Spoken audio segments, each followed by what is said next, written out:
ಬೆಂಗಳೂರಿನಲ್ಲಿಂದು ಎಂಇಜಿ ಕೇಂದ್ರದ ಯುದ್ಧ ಸ್ಮಾರಕದಲ್ಲಿ ನಡೆದ 78ನೇ ಸೇನಾ ದಿನಾಚರಣೆಯಲ್ಲಿ ರಾಜ್ಯಪಾಲ ಥಾವರ್ಚಂದ್ ಗೆಹ್ಲೋಟ್ ಭಾಗಿಯಾಗಿದ್ದರು.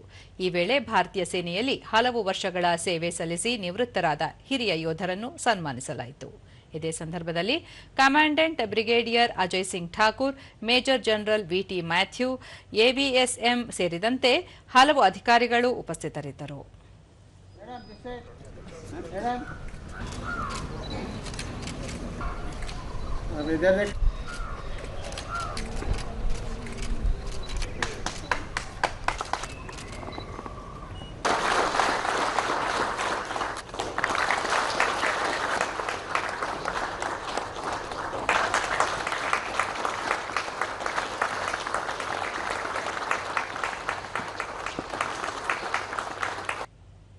ಬಳಿಕ ಥಾವರ್ಚಂದ್ ಗೆಹ್ಲೋಟ್, ಭಾರತೀಯ ಸೇನೆ ಯುವ ಪೀಳಿಗೆಗೆ ಮಾದರಿಯಾಗಿದ್ದು, ಸೇನಾ ಜೀವನವು ವೈಯಕ್ತಿಕ ಹಿತಾಸಕ್ತಿಗಳನ್ನು ಮೀರಿ ರಾಷ್ಟ್ರೀಯ ಹಿತಾಸಕ್ತಿಗೆ ಆದ್ಯತೆ ನೀಡಲು ಕಲಿಸಿಕೊಡುತ್ತದೆ ಎಂದರು.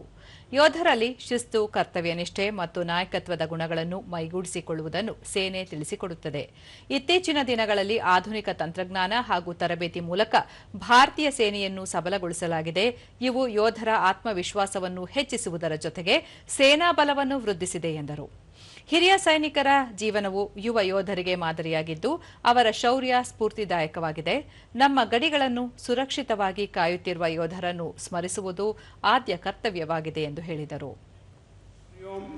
और उन सभी परिवारजनों के प्रति अपनी हार्दिक कृतज्ञता व्यक्त करता हूं, जिनके त्याग और बलिदान से हमारे महान राष्ट्र की सुरक्षा और संप्रभुता बनी हुई है।